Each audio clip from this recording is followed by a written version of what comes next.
달콤하면서도 신맛이 나고 약간은 쓴맛과 짠맛까지 느껴지는 아주 신비로운 열매, 무엇인지 아시나요? 아시는 분들은 많으시죠? 바로 오미자입니다. 오미자는 5가지 맛이 난다고 해서 붙여진 이름이죠.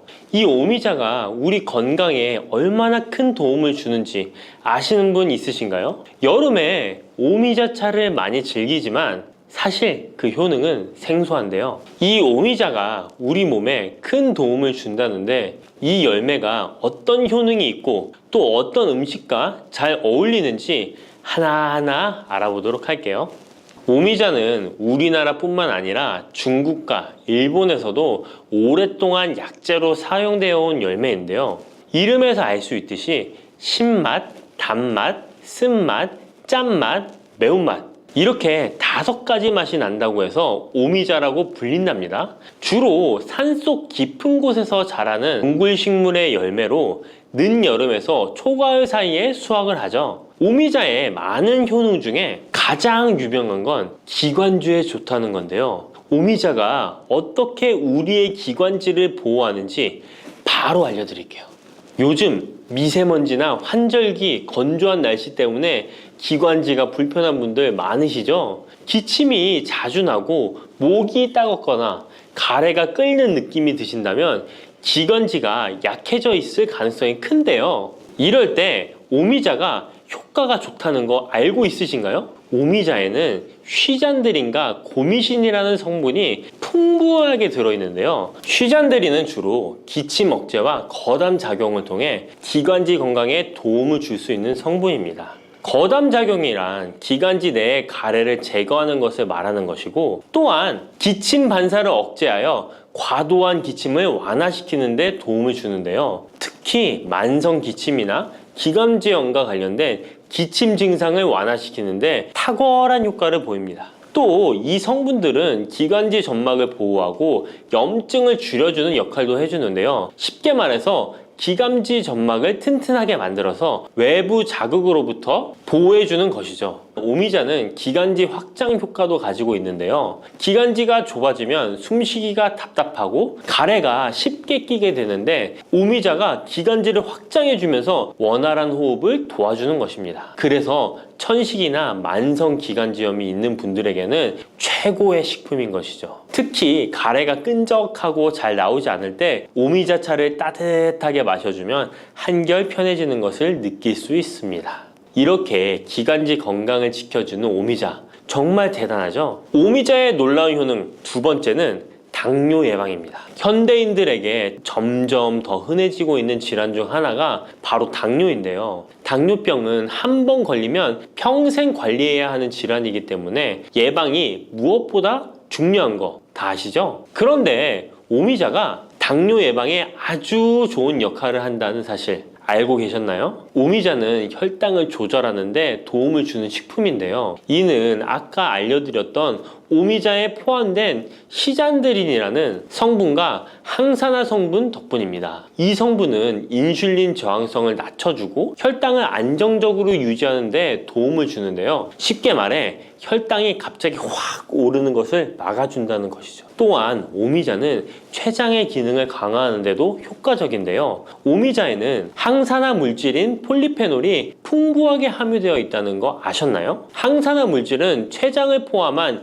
신체 조직을 산화 스트레스로부터 보호하고 췌장의 건강을 유지하는 도움을 주는데요. 췌장은 우리 몸에서 인슐린을 생성하는 중요한 기관인데 오미자가 췌장의 기능을 활성화시켜서 인슐린 분비를 촉진하는데 도움을 주기 때문에 혈당 조절이 어려운 분들에게는 오미자가 특히 도움이 될 수 있겠죠. 뿐만 아니라 오미자에는 체내에서 혈당이 과도하게 상승하는 것을 방지하는 역할도 하는데요. 식사 후 혈당이 급격하게 오르는 것을 막아주고 당이 천천히 흡수되도록 도와줍니다. 그래서 평소 혈당이 높거나 당뇨가 걱정되시는 분들은 오미자를 꾸준히 섭취해 보시면 많은 도움이 될 수 있습니다. 오미자의 놀라운 건강 효과 3번째는 콩팥 건강에 도움을 주는 겁니다. 오미자가 신장 건강에 좋다니 참 놀랐죠? 콩팥, 즉 신장은 우리 몸에 노폐물을 걸러내고 체내 수분을 조절하는 중요한 역할을 하는데요. 그런데 나이가 들면서 신장 기능이 약해지는 경우가 많고, 특히 당뇨나 고혈압을 앓고 계신 분들은 신장 건강을 더욱 신경 써야 하는 거 다 아시죠? 이때 도움을 줄 수 있는 것이 바로 오미자인데요. 오미자는 신장의 기능을 보호하고 강화하는데 도움을 주는 약재로 오래전부터 사용되어 왔습니다. 한방에서도 신장 기능이 약해져서 몸이 자주 붓거나 소변을 자주 보게 되는 증상에 오미자를 처방하곤 하는데요. 오미자는 신장의 혈액순환을 원활하게 하고 신장이 재기능을 할 수 있도록 도와줍니다. 오미자에는 고미신이라는 성분이 들어있는데요. 오미자의 고미신 A, B, N 성분은 항염 효과가 뛰어나 신장의 염증 반응을 줄이는 데 도움이 됩니다. 신장의 염증을 억제하면 단백뇨와 같은 증상이 완화될 수 있으며, 또한 오미자는 이뇨작용을 촉진하여 신장이 원활하게 노폐물을 배출하도록 도와주니 신장 건강을 지키는데 도움이 되는 것이죠. 오미자는 체내 수분 밸런스를 조절하는 데도 좋은데요. 몸이 자주 붓는다면 오미자를 꾸준히 섭취하는 것이 도움이 될 수 있습니다. 신장의 기능이 약해지면 몸속 노폐물이 원활하게 배출되지 못하고 수분이 정체되면서 부종이 생길 수 있는데요. 오미자는 이 같은 부종을 완화하는데 효과적이니 신장 건강을 위해 오미자 꼭 드셔야겠죠. 오미자의 효능 네 번째는 면역력 강화입니다. 면역력은 우리 몸을 각종 질병으로부터 보호하는 중요한 요소인데요.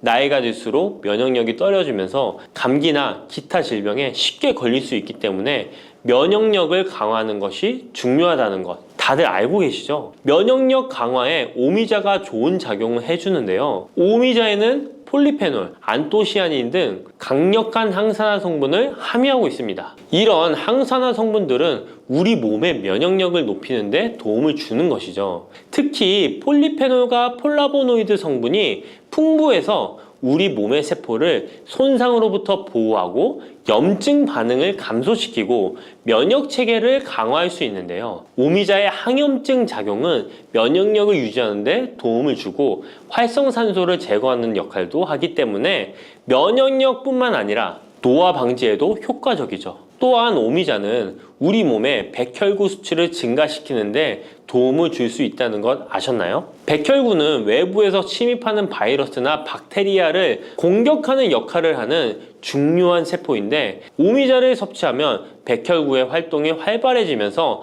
감염 예방에 도움을 받을 수 있습니다. 오미자의 놀라운 건강효과 다섯 번째는 피로 회복입니다. 우리 몸이 피곤할 때 단순히 잠을 많이 잔다고 해서 피로가 쉽게 풀리지 않을 때가 있지 않으신가요? 특히 중년과 노년층이 되면 피로가 쉽게 쌓이고 회복이 더뎌지는 경우가 많은데요. 자도 피로가 풀리지 않고 개운하지 않을 때가 있죠. 이럴 때 도움이 되는 것이 바로 오미자입니다. 오미자는 피로 회복에 도움을 주는데요. 오미자가 철분을 함유하고 있다는 것 아셨나요? 철분은 적혈구의 헤모글로빈 생성에 중요한 역할을 하는데요. 철분이 충분하면 혈액 내의 산소 운반 능력이 향상되어 혈액순환이 원활해질 수 있습니다. 혈액순환이 원활해지면 우리 몸 구석구석에 산소와 영양분이 잘 전달이 되기 때문에 피로가 덜 쌓이게 되고, 특히 오미자는 간 기능을 보호하는 효과도 있어 피로로 인해 몸이 무거운 분들에게 더욱 유익한 식품이죠. 또 오미자에는 고미신이라는 성분이 들어있는데요. 이 성분들은 아까 알려드렸던 콩팥 건강에 유익한 작용을 할 뿐만 아니라 간 기능 활성화를 시키고 피로 물질을 빠르게 분해하는 역할을 한다고 알려져 있습니다. 간은 우리 몸의 해독 작용을 담당하는 중요한 기관인데, 오미자가 간의 기능을 도와주면서 피로 회복에도 큰 도움을 주는 것입니다. 또 오미자는 스트레스를 줄여주는 효과도 있는데요. 스트레스가 많으면 피로가 쉽게 쌓이게 되는데, 오미자가 신경을 안정시키는 작용을 해서 긴장을 풀어주고 피로를 완화하는 작용을 해주는 것이죠. 그러니 스트레스와 피로가 누적되어 힘든 날에는 오미자차 한 잔을 마시는 것도 좋은 방법이겠죠. 이렇게 여러 가지 건강에 이점이 있는 오미자를 드실 때 생으로 드시는 분들은 잘 없으실 텐데요. 어떤 방법으로 섭취해야 몸에 200% 이득이 되는지 오미자 섭취 방법 바로 알려드릴게요. 오미자를 가장 쉽게 섭취하는 방법은 찬물에 우려 마시는 건데요. 오미자를 뜨거운 물에 넣고 끓이면 끓일수록 꿀이나 스테비아를 넣어서 맛을 조절하면 됩니다. 따뜻한 오미자차도 좋지만 냉침으로 천천히 우려내면 색도 더욱 예쁘고 맛도 깔끔한데요. 여름철에는 시원하게 즐길 수 있어서 더욱 좋은 오미자차, 여름철에는 시원하게 즐길 수 있어서 더욱 좋은 오미자 냉침차 만드는 방법 알려드릴게요. 준비 재료는 간단한데요. 말린 오미자 30g, 물 500ml, 꿀 또는 레몬입니다. 만드는 방법은 말린 오미자는 한번 가볍게 헹군 거 불순물을 제거해 준 뒤에 깨끗한 물 500ml에 오미자를 넣고 냉장고에 12시간 이상 우려주는 건데요. 참 쉽죠? 시간이 지나면 붉은 빛을 띠면서 오미자 특유의 새콤달콤한 맛이 우러나오는데요. 원하는 농도에 따라 더 오래 우려내도 좋습니다. 여기에 단맛이 필요하면 꿀을 넣고 상큼한 맛을 더하고 싶다면 레몬을 띄워보세요. 맛이 한층 더 업그레이드 된답니다. 이렇게 만든 오미자 냉침차는 여름철에 얼음을 넣어 마시면 더운 날씨에 지친 몸을 개운하게 해주니까 여름철 한번 만들어 보세요. 오미자는 강한 신맛이 있어서 단맛이 나는 음식과 잘 어울리는데요. 요구르트와 함께 먹으면 더욱 맛있고 건강하게 즐길 수 있습니다. 상콤하고 달콤하면서도 건강에 좋은 오미자 요구르트 만드는 방법 알려드릴게요. 준비 재료는 간단한데요. 말린 오미자 10g, 물 150ml, 플레인 요구르트 1컵, 꿀 또는 올리고당 하나에서 2큰술입니다. 만드는 방법은 먼저 말린 오미자를 물 150ml에 넣고 냉장고에 12시간 이상 충분히 우려주세요. 이때 뜨거운 물이 아니라 찬물에 우려야 영양성분이 더 잘 추출됩니다. 이렇게 냉침으로 우려낸 오미자는 체에 걸러 즙만 따로 준비해주세요. 플레인 요구르트 1컵에 오미자 냉침 액기스를 넣고 잘 섞어줍니다. 신맛이 강하다면 꿀이나 올리고당을 하나에서 2큰술 넣어 맛을 조절해주세요. 이렇게 하면 새콤달콤한 오미자 요구르트가 완성됩니다. 아침에 가볍게 먹거나 간식으로 챙겨 드시면 장 건강에도 도움이 되고 피로 회복에도 좋으니 꼭 해 드셔보세요. 세 번째로 소개해 드릴 것은 오미자청인데요. 오미자청은 오랫동안 보관할 수 있어서 언제든지 쉽게 차로 만들어 마실 수 있습니다. 또한 청을 이용해서 다양한 음식에도 활용이 가능한데요. 오미자청 만드는 방법도 알려드릴게요. 준비 재료는 말린 오미자차 400g 혹은 냉 오미자 500g, 설탕 또는 비정제 설탕 500g 또는 꿀 400g, 유리병입니다. 만드는 방법은 말린 오미자일 경우 오미자를 깨끗이 씻은 후에 물에 30분 정도 불려준 뒤 체에 받쳐 물기를 제거한 후에 유리병에 오미자를 담아주세요. 생 오미자는 잘 세척 후 바로 유리병에 담아주세요. 오미자와 설탕 또는 꿀을 넣어 충분히 잘 섞어줍니다. 그 다음 뚜껑을 닫고 상온에서 2에서 3일 정도 숙성시킨 후 냉장고에서 2주 이상 보관하면 오미자청이 완성됩니다. 오미자청은 물에 타서 차로 마셔도 좋고 탄산수에 넣어 에이드처럼 즐겨 마셔도 맛있는데요. 또한 오미자청과 레몬즙을 활용해서 샐러드 드레싱으로도 활용할 수 있습니다. 만드는 방법도 어렵지 않고 활용 방법도 많으니 한번 집에서 해보시는 것도 좋겠죠? 몸에 좋은 오미자차도 과하게 드시면 안 좋은데요. 오미자는 혈압을 상승시킬 수 있는 성분을 소량이지만 함유하고 있기 때문에 고혈압을 걱정하는 분들이라면 다량으로 섭취하는 것은 피하셔야 하는데요. 특히 혈압 약물이나 혈액 응고 약물을 복용 중인 분들은 오미자를 다량으로 드시게 되면 약효에 영향을 줄 수 있기 때문에 적당량 드시는 것이 좋겠습니다. 네, 안녕하세요. 저는 현재 미래에서 GMPT 스튜디오라고 하는 운동센터를 운영하고 있는 박경우라고 합니다. 반갑습니다. 실제로 요즘 시니어분들이 많이 좀 찾으시는 편이시죠? 네, 맞습니다. 안 그래도 최근 들어서 시니어분들이 많이 문의도 주시고요. 실제로 방문하셔서 저하고 수업도 같이 진행을 해보고 있습니다.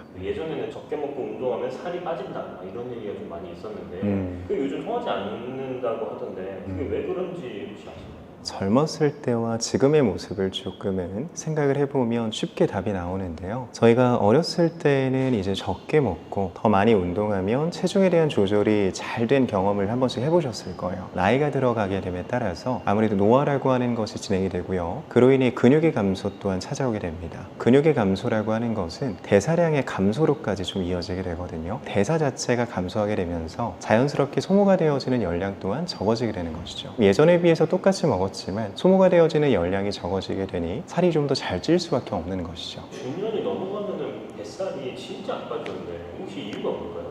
아무래도 이제 뱃살은 많은 분들의 고민이신데요. 사실 이 중년의 뱃살은요, 단순히 피하 지방으로 생각하면 안 됩니다. 피하에 있는 지방이 아니라 복부에 있는 지방은요, 내장 지방이기 때문에 잘 안 빠지게 되는 것인데요. 저희가 내장 지방이라고 하는 것은 한 번쯤은 들어보셨을 거예요. 저희의 복부 쪽을 보면 장기가 있을 겁니다. 장기 주변부에 붙어 있는 지방을 내장 지방이라고 합니다. 보통 이 내장 지방은요, 자체만으로도 염증을 많이 일으키고요, 독성에 대한 물질도 나타내게 됩니다. 그로 인해서 자연스럽게 몸에 대한 기능을 떨어뜨리게 되고요. 그리고 심혈관 질환에 대한 발병률을 좀 높이게 되죠. 그러면 이 내장지방 자체가 한번 들어오게 되면 실제로 이 내장지방이 잘 빠지지 않게 됩니다. 그 이유는 말씀드린 것처럼 기능에 대한 저하도 좀 포함이 되어지고요. 그로 인해서 이 기능이 저하가 되어지면 아까 말씀드린 것처럼 몸에 대한 대사 능력 또한 떨어질 수밖에 없습니다. 내장지방 자체가 있기 때문에 뱃살을 빼기가 좀 어렵다고 봅니다.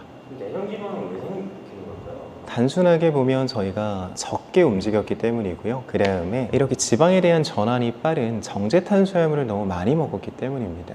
정제 탄수화물은 어떤 종류가 있을까요? 대표적으로 이제 알고 계시는 것 중에 흰쌀밥이 있을 것이고요. 흰색으로 된 빵도 있을 것이고요. 식빵이겠죠. 그 다음에 이제 흔히 아침에 많이들 드시는 시리얼 또한 마찬가지입니다. 그런 정제 탄수화물이 아닌 좋은 원료로 해서 복합 탄수화물 개념으로 시리얼을 많이들 만들어내고 계세요. 그런 시리얼은 오전에 좀 드셔도 괜찮습니다. 요즘 사람들한테 유행하는 것 중에 하나가 간헐적 단식이라고 있는데 진짜 그 뱃살을 빼는데 효과가 있나요? 제 회원분들도 간헐적 단식에 대해서 많이들 여쭤보시는데요. 저는 간헐적 단식을 권장해 드리는 경우도 있고요. 간헐적 단식이 맞지 않으시는 분들에게는 저희가 흔히 알고 있는 세 끼를 먹는 식단으로 해서 구성을 해드리고 있습니다. 그럼 간헐적 단식이 효과가 있냐라고 하냐면 효과가 있습니다. 간헐적 단식의 효과가 있는 이유는요, 저희가 단식이라고 하는 것을 진행을 하게 되면 몸 안에서 일어나는 현상 때문인데요. 저희가 간헐적 단식을 통해서 몸 안에서 일어나는 현상을 오토파지라고 합니다. 오토파지라고 하는 현상이 일어나게 되는데, 말이 좀 어려워서 그렇지 그냥 그대로 해석하면 스스로 먹다입니다. 스스로 먹는다라는 것인데, 뭘 먹느냐라고 하냐면 저희 몸 안에는 세포가 있겠죠. 그 세포 자체가 기능적으로 좀 떨어진 세포가 있을 겁니다. 좋은 세포가 있을 것이고요, 좋지 않은 세포가 있을 것입니다. 그럼 그 좋지 않은 세포를 분해시켜서 에너지로 재생산시키는 것을 오토파지라고 합니다. 그럼 이 현상이 일어나게 되면 자연스럽게 기능이 떨어져 있는 세포들은 사라지고 기능이 좋은 세포들로 구성이 되겠죠. 그로 인해서 저희의 몸에 대한 기능이 좀 좋아지게 되면서 아까 말씀하신 것처럼 이런 내장 지방을 빼내는 데에도 좀 효과가 좋아지게 되는 것이죠. 회원분들한테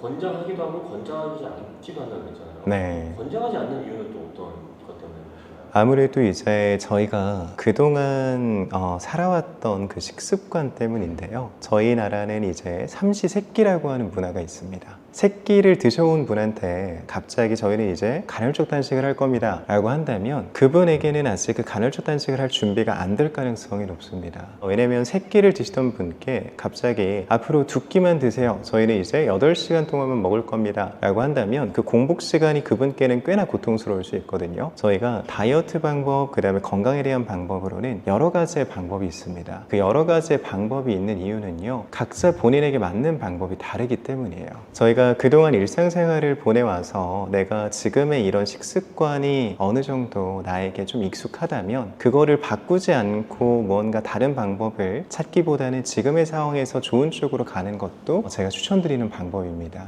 간헐적 단식을 시도해 보셔도 되지만 시도와 동시에 내가 그 방법 자체가 너무 힘들다고 느껴지신다면 억지로 고집하실 필요는 없습니다. 3끼 정도의 식사를 구성하시고 3끼를 좀 건강하고 영양소가 좀 잡힌 식단으로 구성을 하시고요. 그 다음에 적절하게 내가 운동을 진행을 해주는 것이 훨씬 더 좋습니다. 정제 탄수화물을 이제 먹지 말라고 하셨는데 첫 끼에는 어떤 걸 먹는 게 제일 좋을까요? 뱃살을 빼는 데 있어서는?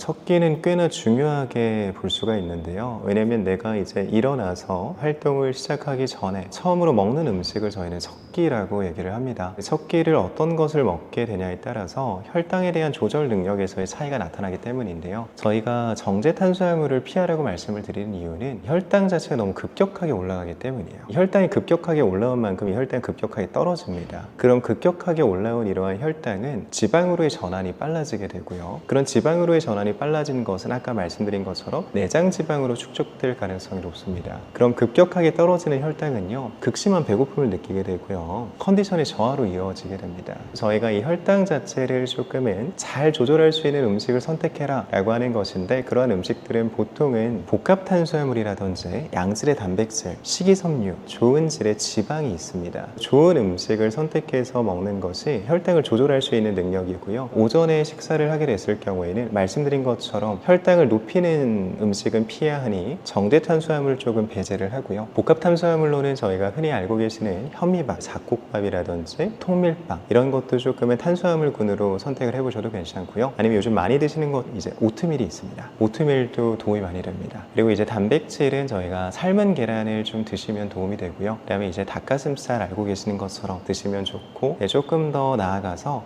내가 이렇게 뭔가를 챙겨 먹기가 좀 번거롭다 하신다면 그릭 요거트에 견과류를 좀 얹으셔서 그렇게 드시는 것도 좋은 아침 식사가 됩니다. 그럼 마지막으로 제가 듣기로는 샤브샤브가 다이어트에 좋다던데 실제로 다이어트 중요해요? 밖에서 외식에 대한 부분을 생각을 안 할 수가 없는데요. 그리고 이제 집에서 건강하게 음식을 먹으려고 할 때 어떤 것을 먹냐라는 질문을 많이 하세요. 근데 이제 저도 마찬가지로 샤브샤브를 많이 추천을 드립니다. 샤브샤브가 왜 좋은 음식이냐라고 하냐면 저희가 재료를 놓고 보면 됩니다. 좋은 재료들로 구성이 되어져 있다는 것이 장점인데요. 양질의 고기와 혹은 해산물을 저희가 양껏 먹을 수 있고요. 그 다음에 신선한 채소들을 통해서 식이섬유 또한 충분하게 섭취해 볼 수가 있습니다. 샤브샤브를 먹을 때는 데쳐서 먹죠. 고기를 데치면서도 자연스럽게 지방이 조금은 빠지게 되고요. 그 다음에 야채를 육수에다가 넣어서 또다시 건져서 먹게 됩니다. 채소는요, 정말 좋은 것이 맞지만 이 채소 자체를 생으로 너무 많이 먹게 되면 위장에 부담을 주게 됩니다. 근데 익혀서 먹는 것이 가장 좋은데 쪄서 먹거나 아니면 데쳐 먹거나, 샤브샤브는 또 데쳐 먹지 않습니까? 그래서 위장의 부담도 줄이면서 저희가 양질의 식이섬유를 충분히 섭취해 볼 수가 있는 것이죠. 대신에 주의해야 되는 사항이 있습니다. 칼국수라든지 이런 밥은 드시면 안 됩니다. 한 가지만 이제 여쭙고 싶은 거는 트레이너님만의 꿀조합이라는 게 그런 게 있을까요? 일단 제가 먹는 방법을 말씀을 드리자면, 첫 번째로는 맑은 육수를 선택을 하셔야 됩니다. 샤브샤브라고 칭하고 허거와 같은 비슷한 종류의 음식들이 많이 나오는데요, 맑은 육수가 아닌 다른 육수를 선택하게 되면 나트륨의 함량도 너무 높고요, 열량 또한 높아질 수 있으니 다이어트 음식과는 좀 거리가 멀어질 수 있습니다. 맑은 육수를 선택하시고, 그 다음에 많이들 소스를 좀 찍어 드시는데요, 저는 사실 샤브샤브를 먹을 때 간장 소스 외엔 다른 건 먹지 않습니다. 간장은 드셔도 되지만 간장만으로는 좀 심심하다 하신다면 와사비를 좀 곁들이시는 것도 괜찮습니다. 마지막으로 이제 뱃살에 대해 고민을 좀 있으신 분들한테 좀 해주고 싶은 말씀이 있다면 어떤 게 있을까요? 중장년 분들이 뱃살 때문에 고민들을 많이 하시잖아요. 사실 뱃살과 더불어서 전체적인 지방 자체는요, 만성적인 염증을 불러일으키고요, 알고 계시는 것처럼 관절에 대한 부담을 가중시킬 수밖에 없습니다. 지방 자체는 시간이 지나면 지날수록 점점 더 빼기가 어려워집니다. 지금 내가 이 영상을 보고 있는 이 타이밍이 어쩌면 가장 빠른 시기일 수도 있습니다. 너무 늦었다고만 생각하지 마시고요, 지금보다 더 늦게 되면 그때 가서는 안 될 수도 있습니다. 적정 체중을 난 벗어난 것 같은데 라는 생각이 드신다면 식사에 대한 부분도 조금은 조절해 보실 필요가 있고요, 지금이라도 운동을 간단하게나마 시작해 보시는 걸 추천드리겠습니다.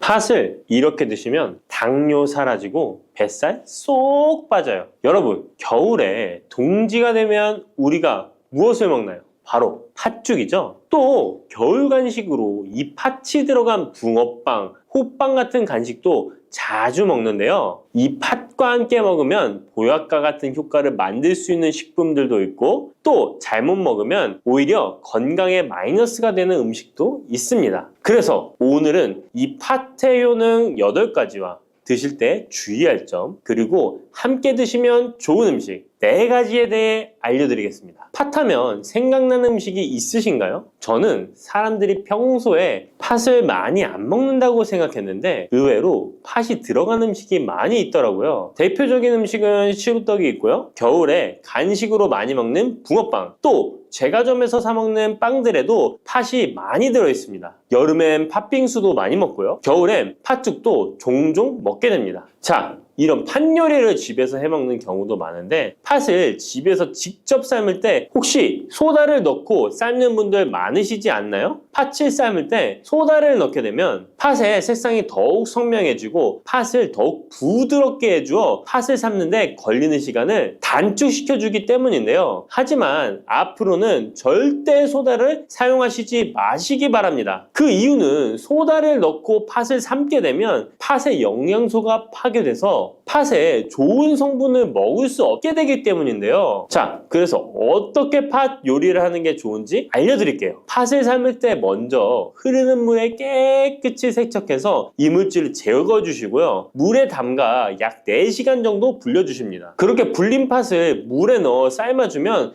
붉은색의 팥 삶은 물이 생기잖아요. 바로 이 팥을 삶은 물이 건강에 정말 좋다는 사실 알고 계셨나요? 그 이유는 팥에 들어있는 사포닌이라는 성분 때문입니다. 간혹 팥 삶은 첫물에는 팥에 독소가 있어서 버려야 한다는 분들이 계신데요. 이는 잘못된 정보입니다. 왜냐하면 팥 삶은 첫물에 사포닌 성분이 가장 많이 들어있기 때문에 이걸 버리지 마시고 따로 담가 두었다가 하루에 한두 잔씩 차로 드시면 좋습니다. 자, 그럼 이제 팥의 구체적인 효능에 대해 말씀드릴 건데 첫 번째는 혈관 건강에 많은 도움이 된다는 것입니다. 앞에 말씀드린 팥물은 혈관 청소부라는 별명이 있을 정도로 혈관을 깨끗하게 해주는 효능이 있습니다. 그 이유는 팥에 함유된 강력한 항산화 성분인 안토시아닌이 혈관 내 활성산소를 제거해줘서 혈관 세포 손상을 예방해주기 때문입니다. 또한 안토시아닌은 혈관 내의 염증을 줄여줘서 염증성 질환에도 좋은 효과가 있고요. 나쁜 콜레스테롤 수치를 줄여주는 효과가 있어서 고지혈증을 예방하며 심장질환의 위험도 줄이는데 큰 도움을 줄 수 있습니다. 이뿐 아니라 조선시대 기록에 보면 이 팥물로 세안을 했다는 기록이 있는데요. 팥물로 세안을 하면 피부의 노폐물을 제거하는 데 좋고 피부를 맑고 건강하게 해준다고 합니다. 비누가 없던 시절에 피부 건강을 위해 사용했던 선조들의 지혜가 정말 놀랍지 않나요? 당뇨병의 개선에 도움을 준다는 것입니다. 2014년에 발표된 한 연구에서 팥을 섭취하는 것이 2형 당뇨병 환자의 혈당 수치와 인슐린 저항성을 개선하는데 도움이 되는 것으로 보고가 됐습니다. 이 연구에서는 4주 동안 매일 팥을 섭취한 결과 당뇨 환자들의 공복 혈당 수치가 무려 평균 19.5% 감소하였고 인슐린 저항성 또한 줄어든 것으로 나타나서 당뇨가 있거나 당뇨 예방이 필요하신 분들은 꼭 팥을 꾸준히 드셔보시기 권해드립니다. 세 번째 팥의 효능은 몸의 부종을 제거하고 다이어트에 도움을 주는 것입니다. TV에서 연예인들이 이 팥으로 다이어트를 해서 효과를 봤다고 했던 적도 있었고요. 한의학 책 중에 본초 강목에 보면 팥을 오랫동안 먹으면 여위고 마르기 때문에 살찐 사람이 먹는 것이 좋다라는 내용이 나옵니다. 그래서 한의원에서 다이어트 처방을 할 때도 팥을 쓰는 경우가 많이 있는데요. 그 이유는 바로 팥에 들어있는 칼륨 때문입니다. 팥에는 쌀의 10배 이상, 바나나의 약 4배 이상의 칼륨이 들어있는데요. 이 칼륨이 몸 안에 나트륨 배출을 도와서 당뇨 환자들의 신장 부담을 줄여주고 혈압 상승을 억제해주는 효능이 있고요. 또한 이뇨작용이 있어서 이를 통해 부종을 줄여줄 수가 있습니다. 그래서 우리가 보통 물살이라고 부르는 잘 부으면서 살이 찌는 분들은 다이어트에 이 팥을 이용하시면 효과를 볼 수가 있습니다. 그래서 그에 대한 연구 결과도 있었는데요. 실험주에 팥 추출물을 먹였더니 근육 손실 없이 체지방 함량이 30% 이상 줄었고 몸무게도 37%나 감소했다고 합니다. 사람과 똑같을 수는 없지만 분명히 팥이 체중 감량에 도움이 된다는 결과라고 볼 수가 있습니다. 네 번째, 팥의 효능은 변비를 개선하는 데 도움을 주는 겁니다. 팥에는 사포닌뿐 아니라 많은 식이섬유가 들어있기 때문인데요. 사과에 비해서 약 10배나 많은 식이섬유가 들어있습니다. 그래서 팥을 섭취하게 되면 이 식이섬유가 장 운동을 활발히 하고 대변을 부드럽게 만들어 배변을 원활하게 해줄 수 있고요. 또한 이 식이섬유는 장에 있는 유익균들에게 풍부한 먹이를 제공해주기 때문에 장내 유익균의 증식에도 직접적으로 효과를 줍니다. 이를 통해서 장의 전반적인 환경을 좋게 바꿔줄 수가 있고, 이것은 몸의 면역력 향상과도 연결되어 있기 때문에 우리가 프로바이오틱스를 복용할 때도 팥을 함께 드셔보면 그 효과가 커지는 것을 느끼실 수가 있을 겁니다. 5번째 팥의 효능은 탈모 예방에 도움을 준다는 것입니다. 나이가 들면서 머리숱이 점점 없어져 고민하시는 분들 정말 많은데요. 팥과 함께 천연 탈모약이라 불리는 수수를 함께 드신다면 탈모 예방에 큰 도움을 받을 수 있습니다. 그 이유는 바로 팥과 수수에 들어있는 비오틴이라는 성분 때문인데요. 이 비오틴은 모발의 모공에서 자라는 단계부터 필요하고 손상된 머릿결이 재생되는 데까지 관여하는 정말 중요한 성분입니다. 건강한 머릿결을 만드는데 꼭 필요한 성분이라고 할 수 있습니다. 비오틴이 몸속에서 부족한 현상이 나타나면 머리카락이 얇아지면서 많이 빠지게 되고, 또한 두피가 건조해지고 가려움증이 생기면서 탈모를 가속화할 수 있습니다. 그런데 팥에는 이 비오틴뿐 아니라 모발 성장에 도움이 되는 아미노산이 풍부하고 수수에는 미네랄 성분이 풍부하여 머리카락을 건강하게 유지하는데 직접적으로 도움을 주게 되고요. 또한 팥과 수수에 함유된 항산화 물질들이 머릿결을 상하게 하는 자유 라디칼 성분을 중화해 주어 머리카락 건강에 큰 도움을 주는 것입니다. 6번째 팥의 효능은 우리나라 사람에 꼭 필요한 탄수화물 소화를 돕는다는 것입니다. 이는 팥에 함유되어 있는 비타민 B의 역할 때문인데요. 비타민 B는 탄수화물, 단백질, 지방을 에너지로 변환하여 우리 몸을 충전해주는 역할을 합니다. 또한 신경 전달 물질인 뉴로트랜스미터의 합성에 관여해 뇌신경을 건강하게 하는 데에도 도움을 줍니다. 팥을 잘 섭취하면 뇌를 건강하게 해주어 치매 예방에도 도움이 되는 것입니다. 자, 앞에서 팥과 함께 먹으면 좋은 음식이 수수가 나왔는데요. 하나 더 말씀드릴게요. 바로 호박입니다. 호박은 기본적으로 여러 영양성분이 풍부하지만 호박에는 비타민 B가 없어서 호박과 팥을 함께 드시면 서로의 부족한 부분을 채워줄 수가 있고요. 또한 호박에도 소화 기능을 개선해주는 기능이 있어서 팥과 함께 드시면 시너지 효과가 있고요. 그리고 팥처럼 호박에도 이뇨작용이 있는데요. 팥과 호박의 이뇨작용은 과정이 약간 다릅니다. 팥은 몸속의 부종, 노폐물과 독소를 빨아들여서 배출하는 이뇨작용을 하는 것이고요. 호박은 신장에서 만들어지는 호르몬의 분비를 억제하여 이뇨작용을 촉진하게 되는데, 이렇게 되면 신장에 과다하게 축적되는 수분을 배출하는 역할을 해줄 수가 있어서 더 도움이 될 수 있습니다. 7번째 팥의 효능은 빈혈을 개선하는 데 도움을 주는 것입니다. 보통 우리 몸에 철분이 부족해지면 빈혈 증상이 나타나죠. 빈혈로 인해 어지러움, 두통, 체력 저하 등의 증상이 나타나게 되는데, 팥에는 앞에서 얘기한 단백질, 식이섬유, 칼륨, 비타민, 비오틴뿐만 아니라 바로 칼슘과 철분 또한 풍부합니다. 팥에 함유된 철분의 함량이 우유의 약 100배나 된다는 사실 알고 계셨나요? 그래서 팥을 드시면 철분 부족으로 인한 빈혈을 개선하는데 도움이 되기 때문에 빈혈이 있으신 분들은 꼭 기억하시면 좋겠습니다. 8번째 팥의 효능은 스트레스를 줄여주는데 도움을 준다는 것입니다. 팥에 함유된 비타민 B가 신경계를 안정화시켜주는 효과가 있어서 스트레스로 오는 증상들을 줄여줄 수가 있고요. 또 팥에는 마그네슘의 함량도 높은데요. 마그네슘 또한 신체의 스트레스 반응을 조절하는 데 중요한 역할을 합니다. 팥 속에 들어있는 마그네슘을 통해서 스트레스로부터 몸이 회복되는 데 도움을 받을 수가 있습니다. 그리고 팥에는 복합 탄수화물도 풍부한데요. 복합 탄수화물은 천천히 소화되어 급격한 혈당 상승을 방지하고 일정한 에너지 공급을 유지하는 데 도움이 됩니다. 이는 스트레스 상황에서도 안정적인 에너지 공급을 유지할 수 있게 해줘서 스트레스를 관리하는 데 도움이 될 수 있습니다. 이렇게 좋은 팥도 드실 때 주의사항이 있는데요. 과하게 많이 드시면 이뇨작용 때문에 몸에 무리를 줄 수 있는데요. 이를 방지할 수 있는 방법이 있습니다. 바로 찹쌀과 함께 드시는 겁니다. 팥죽을 끓일 때 찹쌀을 넣어 함께 죽을 만드는 경우도 있고, 쫄깃쫄깃한 찹쌀로 경단, 새알을 만들어 넣어 먹는 경우도 있죠. 선조들의 지혜가 정말 놀라운데요. 이렇게 찹쌀과 팥을 함께 드시면 팥 때문에 몸 안에 수분이 과하게 빠져나가는 것을 찹쌀이 막아줘서 문제가 생기지 않게 해주는 것입니다. 그리고 다른 주의사항은 팥의 찬 성질인데요. 그래서 장이 좋지 않은 분들이 팥물을 많이 드시게 되면 소화불량, 복부팽만, 복부 통증을 일으킬 수 있으니까 주의하셔서 조금씩 드셔보시는 게 좋고요. 만약에 이런 점이 불편한 경우에는 생강과 함께 드시면